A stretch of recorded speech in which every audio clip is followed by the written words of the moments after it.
Welcome to RIT Talk. We're here to raise awareness about mental health. One way of doing that is to talk about it, and that's what we're going to do. Have a great day, don't quit, and keep pushing forward.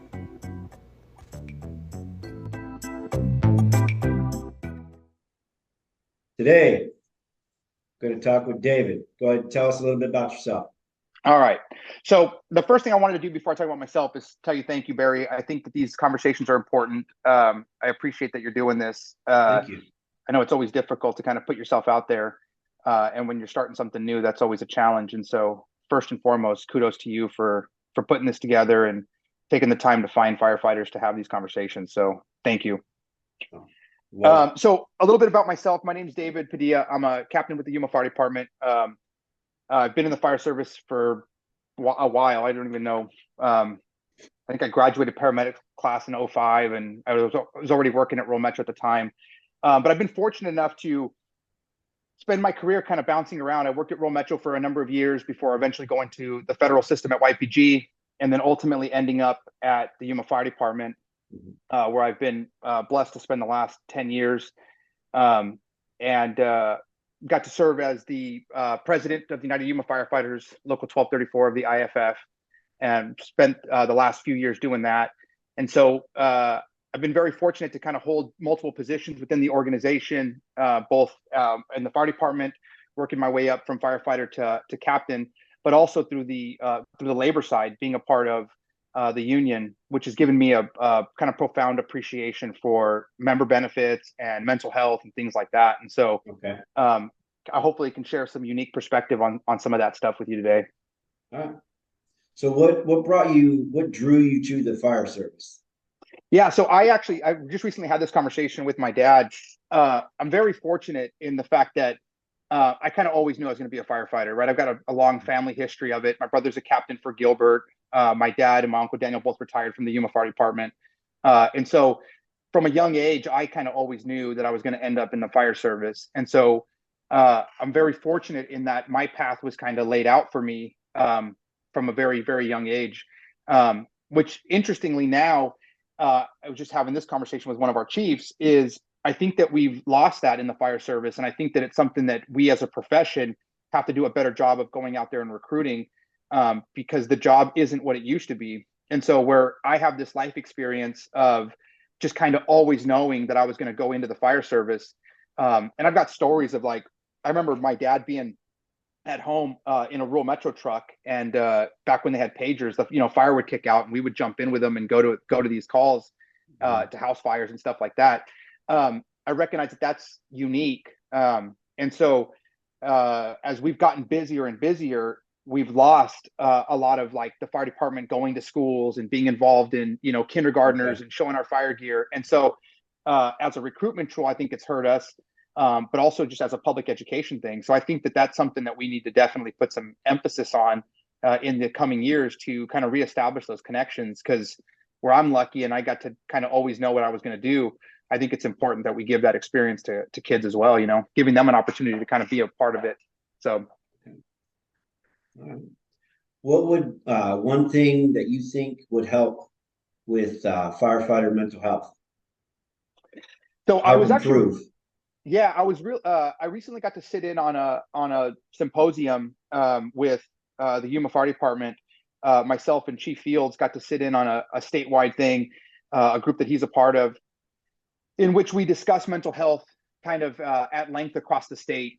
And so really interesting conversations with departments, from Tempe to Mesa, Phoenix. They're all involved in this, Scottsdale. And so I think that this problem that we're facing really truly is multifaceted, right? And so when you ask the question to these chiefs, to these departments, and you go like, okay, well, what is it? What is it that's causing the mental health crisis in the fire service? Is it, because you hear these terms, like you hear things like, oh, the younger generation, they're just not built for it. Or you hear, the salty old guys never had this issue. And so you wonder, like, is it truly a generational thing? Are we seeing something different in the upcoming generation, that they're coming into the fire service in a different mindset? What is it that's different? And I think the answer is multifaceted. But one thing that we see that time and time again comes up is that our our departments are busier than they've ever been, right? And so we see this over and over again, that sleep deprivation has a major impact on mental health and health and wellness in general, right? Sicknesses, illnesses, all of these things. And so we're encountering a time where we're asking our people to do more with less, right? Because as cities have grown, as population has increased, we haven't seen fire departments keep up with that. And so, and that's multifaceted as well, right? You know, revenues aren't where they are, or, you know, we're seeing reductions in different, you know, money being generated. But so departments haven't been able to keep up with staffing levels. And so if you look at departments, you're seeing that they're running more and more calls, but they're doing it with service models that are 10 or 15 years old. And that's something that we're facing today in my fire department. And so that's a big thing for us, is sleep deprivation. We're trying to solve, you know, these issues of how do we benefit our provide the right tools for our members, not overwork them, but still be able to give them these long careers. You know, for us, when you look at the fire department, specifically like municipal fire departments that run a 3 battalion system, when you look at our careers over the course of the 20 years or 25 years that we work, a 40-hour employee at 5 years will have worked 5 years at 40 hours a week. Well, working the schedule we work, that's 7 years for us. So in 5 years, we will have worked 7 years. And so that takes a toll on our members, right? It takes a toll on our firefighters. That's time away from their families. That's time away from being at home, resting. And so I think that's a big problem that we need to tackle, is sleep deprivation. How do we make sure that our guys are going home, that they're getting the rest that they need? The second aspect to that, and this is something that I think you're going to start to see change over the course of the next few years, is you're starting to see fire departments employ like health and wellness chiefs. And this is a really cool area.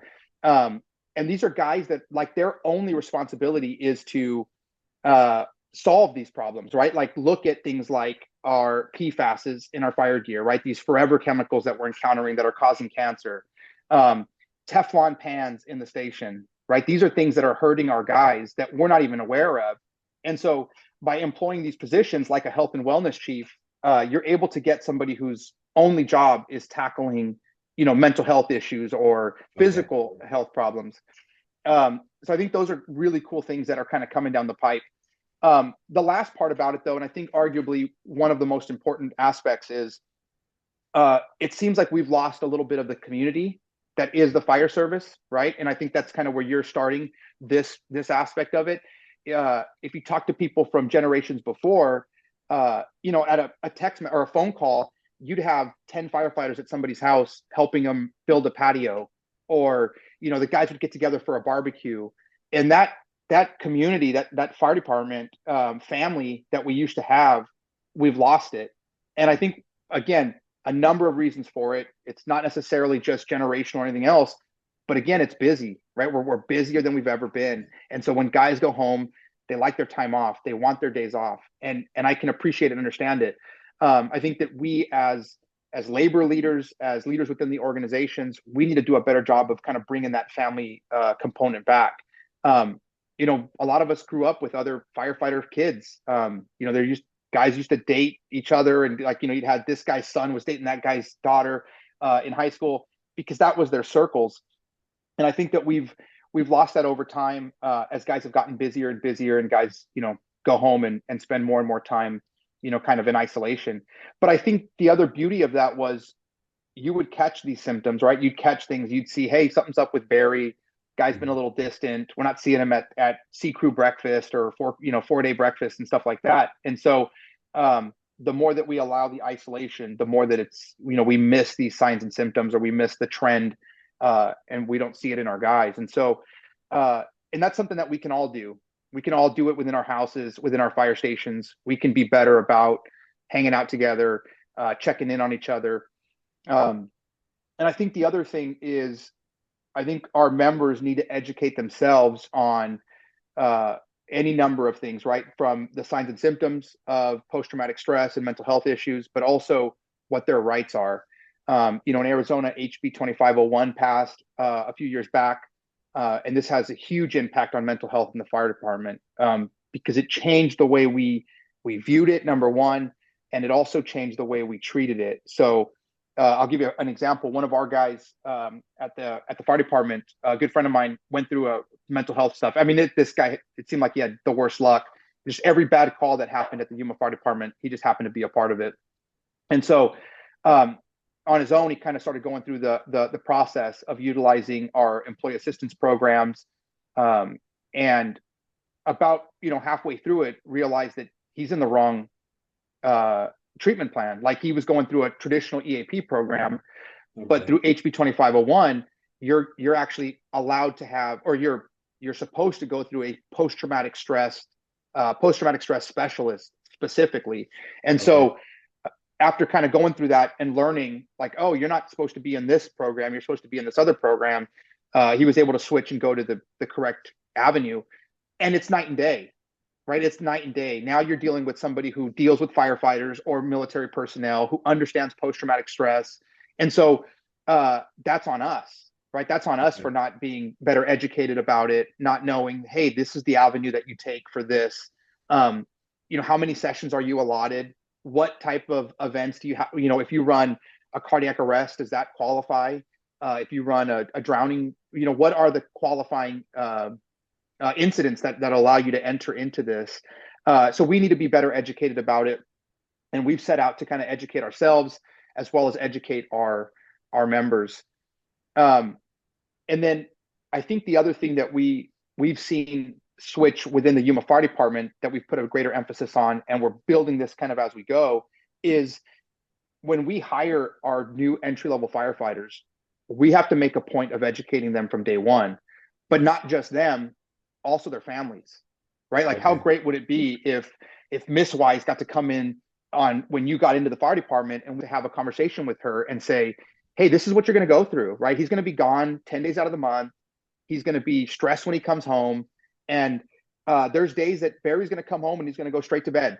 He's going to sleep for 4 hours before he's even able to do anything. Yeah. But our families don't know that, right? So you come home and they've got a list of things that they expect from you or things that they want. And our guys are coming home beat, they're tired. And so if we can kind of head that off at the pass and be able to bring them into recruit academies, when we hire our new firefighters, have a family night where we explain, hey, if you see this or you see these symptoms, here's a phone number, right? Here's a member services director for the local association who will be available to you. And if you start noticing these things, tell somebody. So we want to educate them on that. Another big component of it is our financial fitness, right? We want to make sure that our guys, this is the old joke, right? Like, every new firefighter that comes out gets hired at 21 and then they have a Ford Raptor, right? The next purchase they buy is some big truck lifted, still living at mom and dad's house, but they've got this massive car payment. And that's another stressor that we see our guys go through constantly. And so if we can help educate them on financial fitness, their family and marital issues, and then the signs and symptoms of post-traumatic stress, bring them into the family, really truly build like a coalition where all of these different stakeholders, whether it's wife, whether it's mom, whether it's kids, are all on board, understand the profession, understand the things that our guys are going to go through. And I say guys, men and women, brothers and sisters, right? If they can all understand what we're going to go through, I think that's going to add, just a number of different safety nets built around our guys and gals, and it'll help protect them from some of the signs and symptoms or the problems that we see in post-traumatic stress. Sorry, I'm long-winded, brother. No, I know. There's no. Sounds good to me. Yeah. All right. Is there anything else you wanted to add? No, I will say again, thanks. I think that these conversations are so important. For us, we've got Fire Strong, which is it's specific to the United Yuma Firefighters, which is San Luis, Somerton, and Yuma. But that's available to anybody. And so if any member from any of the departments is going through something, they need resources, they're looking for somebody to talk to, a recommendation would be to check out Firestrong at firestrong.com. Okay. There's a wealth of resources. There's some self-tests on there that you can take for mental health, information about alcohol, substances, just financial fitness, heart fit. It's just a wonderful resource that our members can use. but we obviously extend that to any firefighter in the community. You mentioned something before we jumped on, which is we're really good about coming together after something has happened, right? You see it. Unfortunately, we've had line of duty deaths in our area, and you see everybody come together and be a really cohesive group. But to your point, I think we need to build those coalitions so that we're more preemptive of it, right? We're protecting ourselves on the front end, and then we're not having to deal with those things. Yuma is not in any way unique to suicides, to post-traumatic stress, right? I mean, we're definitely not immune to it. We've seen it happen in our communities, and in often those cases, we've been well aware of the signs and symptoms, but we don't recognize them until we're well into it. And so the more we can educate every firefighter from the floor to the ceiling, the better we're going to be at catching it. And along with that, I'll say it's not just education, but it's empowering our guys, right? We need to empower the first year firefighter to be able to come up and go, hey, that call really bothered me. Or, Yes. hey, my paramedic partner, when we get on the ambo together, he's miserable. Like, I think there's something wrong with him, right? So we need to be able to empower every guy on the department to be able to say, hey, something's up, something's not right. And so we can hopefully help find these problems earlier, fix them, and come up with solutions. So yeah, man. All right. Thank Well, I you. appreciate it. Thank you for having me. All right, man.